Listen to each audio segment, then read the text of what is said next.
Good morning students. आज के lecture में अपन पढ़ेंगे आव्यूह के लिए गुणन गुणधर्म। इससे पहले वाले लेक्चर में अपन ने आव्यूह के लिए योग के गुणधर्मों को पढ़ा था। तो आज देखते हैं आव्यूह के लिए गुणन के गुणधर्म। गुणन के गुणधर्म में सबसे पहले देखते हैं क्रम विनिमय, यानी आव्यूह गुणन के लिए क्रम विनिमय नियम का पालन करता है या नहीं करता। तो गुणन करने के लिए सबसे पहले आव्यूह का क्रम कैसा होना चाहिए अपन समझ चुके हैं, लेकिन एक बार फिर से मैं रिवाइज कर देती हूँ। अगर अपन दो आव्यूह ए और बी का गुणन करते हैं, दो आव्यूह ए और बी का गुणन करते हैं तो उनका क्रम किस प्रकार का होना चाहिए। इसका क्रम इस प्रकार होना चाहिए कि a इंटू बी करें, अपन क्या करना चाहें, a इंटू बी करना चाहें तो पहले आव्यूह में स्तंभों की संख्या, पहले आव्यूह में किसकी संख्या, स्तंभों की संख्या, और दूसरे आव्यूह में पंक्तियों की संख्या समान होनी चाहिए। तब जाकर अपन a गुणा बी कर सकते हैं। कब होगा a गुणा बी, पहले आव्यूह में स्तंभों की संख्या और दूसरे आव्यूह में पंक्तियों की संख्या समान हो तो अपन a गुणा बी कर सकते हैं। तो a गुणा बी करने के लिए अपन ने आव्यूह a का क्रम ले लिया m क्रॉस n का। m क्रॉस n का लेने का मतलब क्या हुआ, आव्यूह a में स्तंभों की संख्या n है तो आ की संख्या क्या आनी चाहिए, n आनी चाहिए। तो n क्रॉस p क्रम का आव्यूह बनेगा।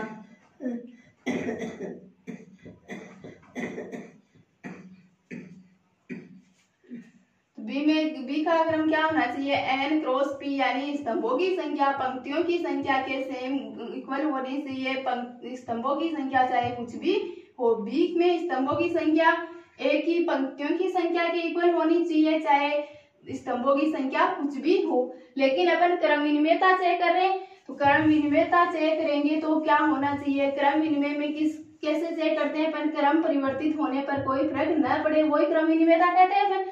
तो इसमें अपने को a इंटू बी भी निकालना पड़ेगा और b इंटू ए भी निकालना पड़ेगा, दोनों निकालना पड़ेगा। तो दोनों निकालने के लिए अपने को कैसा आव्यूह चाहिए, अपने को दो आव्यूह a और b ऐसे चाहिए जिसमें a के स्तंभों की संख्या b की पंक्तियों की संख्या के इक्वल होनी चाहिए। कब, जब अपन a इंटू बी करें तब चाहिए, और फिर b इंटू ए करें तो क्या चाहिए, b के स्तंभों की संख्या a की पंक्तियों की संख्या के इक्वल चाहिए अपने को। यानी कुल मिलाकर बात क्या हुई, जितनी a में पंक्तियां हैं उतनी ही b में पंक्तियां होनी चाहिए, जितनी a में स्तंभ है उतनी ही b में स्तंभ होने चाहिए। ऐसे आव्यूह a और b होंगे तब अपन उनका a इंटू बी और b इंटू ए दोनों निकाल पाएंगे और अपन ये कह पाएंगे कि ये क्रम विनिमय नियम का पालन करेगा या नहीं करेगा। ये तो अपन सोल्व करेंगे तब पता चलेगा कि क्रम विनिमय नियम का पालन करता है या नहीं करता। तो अपन एक एग्जाम्पल लेकर चलते हैं, एग्जाम्पल से सीखते हैं a इंटू बी और b इंटू ए निकाल कर। a इंटू बी करेंगे, a इंटू बी इक्वल होगा 1 0 1 0 इंटू 1 0 0। मल्टीप्लाई कराएंगे तो प्रत्येक पंक्ति को प्रत्येक स्तंभ से 1 को 1 से मल्टीप्लाई करने पर 1 और 1 0 को 0 से मल्टीप्लाई करने पर 0 और 1 में 0 ऐड होकर भी 1। फिर 1 को 0 से मल्टीप्लाई करेंगे तो 0 और 0 को 0 मल्टीप्लाई करने पर भी 0, दोनों ऐड होकर क्या बनेगा 0। पहली पंक्ति होगी दोनों स्तंभों से मल्टीप्लाई 1, अब दूसरी पंक्ति को दोनों स्तंभों से मल्टीप्लाई करते हैं तो 1 को 1 से मल्टीप्लाई करेंगे 1, 0 को 0 से मल्टीप्लाई करेंगे 0 ऐड होकर 1, 1 को 0 से मल्टीप्लाई करेंगे 0 और 0 को 0 से मल्टीप्लाई करेंगे तो भी 0। क्या बन गया अपने पास, a इंटू बी आ गया 1 0 1 0। फिर क्या निकालते हैं, b इंटू ए निकालते हैं। b इंटू ए निकालने के लिए करेंगे 1 0 0 इंटू 1 1 0 0। करते हैं मल्टीप्लाई, प्रत्येक पंक्ति को प्रत्येक स्तंभ से 1 को 1 से मल्टीप्लाई करने पर 1 और 0 को 1 से मल्टीप्लाई करने पर 0 ऐड होकर 1, 1 को 0 से मल्टीप्लाई करेंगे तो 0 और 0 को 0 से मल्टीप्लाई करेंगे तो 0, 0 को 1 से मल्टीप्लाई करने पर 0 और 0 को 1 से मल्टीप्लाई करने पर भी 0। अब 0 को मल्टीप्लाई करेंगे 0 से तो 0 और इस 0 को मल्टीप्लाई करेंगे तो भी 0। क्या आया अपने पास 1 0 0 0।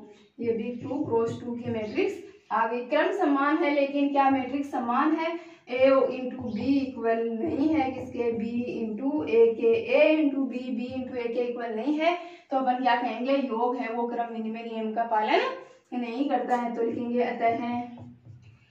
गुणन, अतः आव्यूह गुणन क्रम विनिमय नियम का पालन नहीं करता है।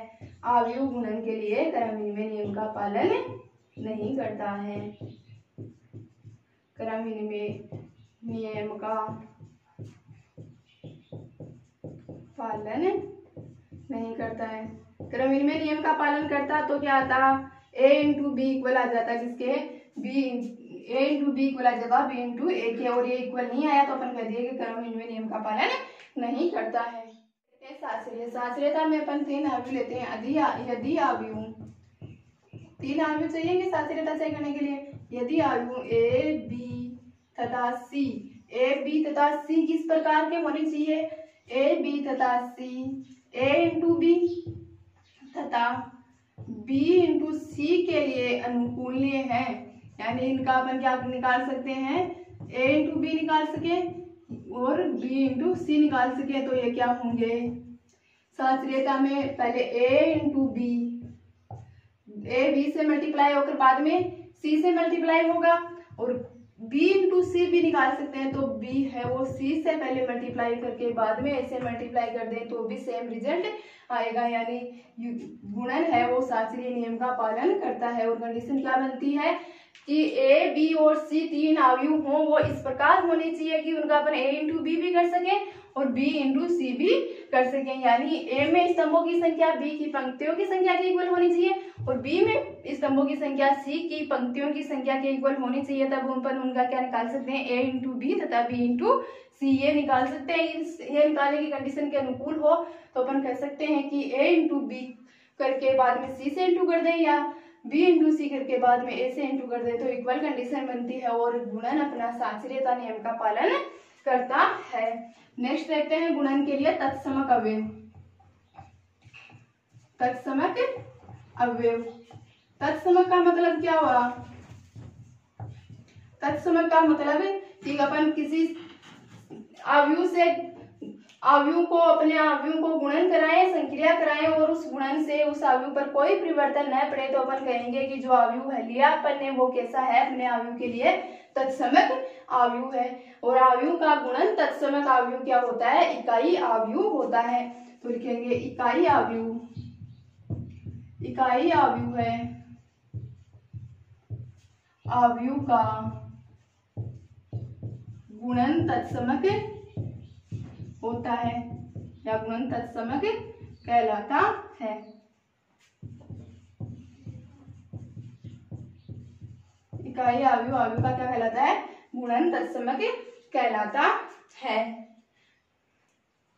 अपन लेते हैं एक अवयव ले लेते हैं, अवयव ए, किस क्रम का लेते हैं अवयव ए, अवयव ए ले लेते हैं ए आई जे एम क्रॉस एन क्रम का, किस क्रम का, एम क्रॉस एन क्रम का। तो इसके लिए इकाई अवयव होगा, जो तत्समक अवयव होगा वो किस प्रकार से होगा, तो वो होगा आई एम इंटू ए इक्वल भी क्या आएगा अपने पास ए ही आएगा, और ए इंटू आई एन करेंगे तो भी ए ही आएगा। ये एम क्या दर्शाता है कि जो इकाई अवयव है वो क्या है, जहां लिखते हैं अपन, जहां आई एम क्रम का इकाई अवयव है, एम क्रम का इकाई अवयव है। एम क्रम का होने का मतलब एम क्रॉस एम क्रम का, किस प्रकार का, एम क्रम का, यानी एम क्रॉस एम प्रकार का। क्यों, क्योंकि इकाई अवयव कैसा होता है, वर्ग अवयव होता है। और आई एन क्या है, आई एन है एन क्रम का इकाई अवयव, एन क्रम का इकाई अवयव। और एन क्रम का इकाई अवयव होने का मतलब क्या हुआ, एन क्रॉस एन क्रम का इकाई अवयव। तो आई एम और आई एन कैसे शो किया है आप समझ रहे होंगे। एक का क्रम लिया था अपन ने एम क्रॉस एन, और आई एम लेंगे तो आई को पहले और ए को बाद में लिखेंगे, यानी आई में स्तंभों की संख्या ए में पंक्तियों की संख्या के इक्वल होनी चाहिए। तो ए में पंक्तियों की संख्या क्या है, एम है, तो आई को पहले लिखने पर अपन ने एम क्रम का अवयव इसलिए लिया क्योंकि ए में पंक्तियों की संख्या क्या है, एम है, और आई को दक्षिण दिशा में मल्टीप्लाई कराया अपन ने, तब आई किस क्रम की लिया अपन ने, इकाई अवयव एन क्रम का लिया। क्यों, क्योंकि ए एम क्रॉस एन क्रम का था और अब की बार ए में जितने स्तंभ है उतने क्रम का अपने को इकाई अवयव चाहिए, तो अपन ने एन क्रॉस एन का लिया क्योंकि स्तंभों की संख्या क्या थी अपने पास, एन थी। तो समझ गए कि I M into A equal A, जो अवयव बना था वही वापस प्राप्त हो गया, तत्समक अवयव तभी कहलाएगा इकाई अवयव। और ए इंटू आई एन के लिए क्रम विनिमयता नहीं फॉलो करता है, साश्रयता नियम का फॉलो करता है। और तत्समक अवयव क्या होता है, इकाई अवयव तत्समक अवयव होता है। फिर देखते हैं बंटन कि बंटन नियम का किस प्रकार से फॉलो करता है। और देखते हैं बंटनता। तो बंटनता के लिए अपने को 3 अवयव चाहिए और अवयव कैसे होने चाहिए, अवयव लेंगे अपन 3 ए बी व सी, जो किसके लिए योग तथा गुणन दोनों की कंडीशन के लिए अनुकूल होने चाहिए। योग तथा गुणन के लिए अनुकूल हो तो गुणन के लिए अनुकूल हो।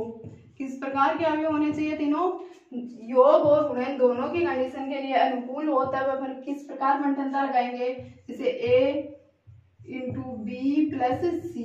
ए है वो ब्रैकेट में बी और सी दोनों से मल्टीप्लाई हो जाएगा, किस साइड से लगेगा, बाएं तरफ से, यानी वाम बंटनता नियम लग जाएगा। तो बन जाएगा ए इंटू बी प्लस ए इंटू सी। कंडीशन होगी ए प्लस बी इंटू सी। तो ए प्लस बी इंटू सी करेंगे तो क्या होगा, ए से मल्टीप्लाई हो जाएगा और सी बी से भी मल्टीप्लाई हो जाएगा। तो क्या बन जाएगा ए सी प्लस बी सी।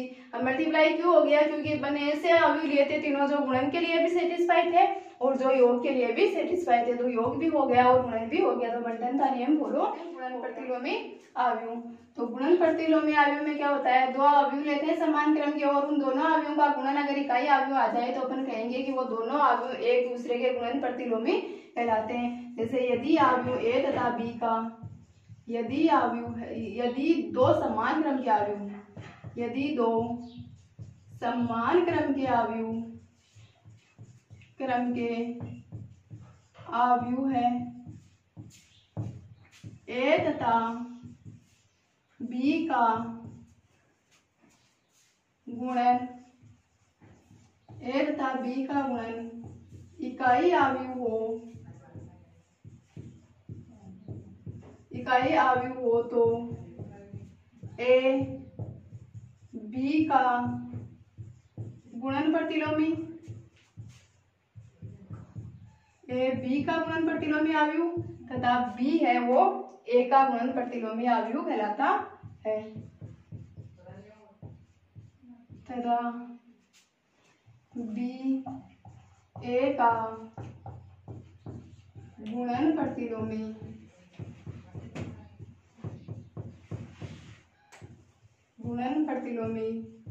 अवयव कहलाता है। गुणन प्रतिलोमी में हम क्या, दो समान क्रम के अवयव ए और बी लेंगे और उनका गुणन करने पर अगर इकाई अवयव प्राप्त हो जाए तो अपन कहेंगे कि वो दोनों एक दूसरे के गुणन प्रतिलोमी अवयव कहलाएंगे। यानी ए बी का गुणन प्रतिलोमी कहलाएगा और बी ए का गुणन प्रतिलोमी अवयव कहलाएगा। नेक्स्ट देखते हैं शून्य के भाजक, यानी अवयवों को शून्य के भाजक कब कहा जा सकता है, जब अपन दो शून्य अवयव लेकर चले ए और बी और उनका गुणा करने पर जो ए बी प्राप्त हो वो शून्य अवयव प्राप्त हो जाए तो अपन कहेंगे कि ए बी है वो शून्य के भाजक कहलाते हैं। तो लिखते हैं यदि दो अशून्य अवयव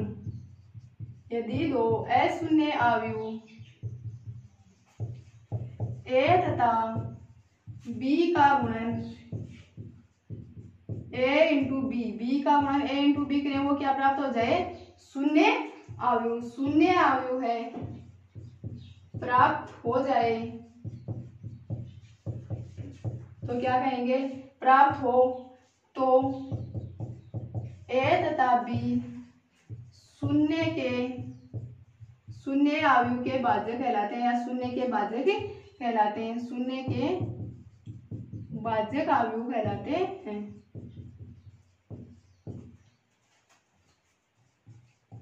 शून्य के भाजक अवयव कहलाते हैं। ए और बी शून्य अवयव लेकर चलते हैं और उनका गुणा करने पर शून्य अवयव प्राप्त हो जाए तो क्या कहेंगे कि ये शून्य के भाजक अवयव कहलाते हैं। अपने भाजक के लिए एग्जांपल देखते हैं। ए इक्वल अपन ने मैट्रिक्स ले ली 1 1 3 3 और बी इक्वल ले ली -1 1 1 -1। तो ए इंटू बी करेंगे तो आएगा अपने पास ए इंटू बी 1 1 3 3 इंटू -1 1 1 1। तो बनेगा 1, पहली पंक्ति को पहले स्तंभ से दूसरे स्तंभ से मल्टीप्लाई करेंगे, फिर दूसरी पंक्ति को प्रत्येक स्तंभ से मल्टीप्लाई करेंगे। 1 को -1 से मल्टीप्लाई करने पर -1, 1 को +1 से मल्टीप्लाई करने पर +1, 1 को 1 से मल्टीप्लाई करने पर 1 और 1 को -1 से मल्टीप्लाई करने पर -1। 3 को -1 से मल्टीप्लाई करेंगे तो -3 और 3 को +3 से मल्टीप्लाई करने पर +3, 3 को +1 से मल्टीप्लाई करेंगे तो +3 और 3 को -1 से मल्टीप्लाई करने पर -3, -1 + 1 क्या हो जाएगा 0। तो a × b इक्वल आ जाएगा अपने पास 0 0 0 और 0। कैसा आ गया a × b अपने पास शून्य अवयव प्राप्त हो गया। a × b शून्य अवयव प्राप्त हो गया। इसका मतलब अपन क्या कह सकते हैं, जो अपन शून्य अवयव लेकर चले थे a और b वो शून्य अवयव के भाजक आए हैं, शून्य के भाजक हैं। तो इसी के साथ में आज का लेक्चर कंप्लीट और नेक्स्ट लेक्चर में अपन एक्सरसाइज 3.2 के एग्जाम्पल्स स्टार्ट करेंगे।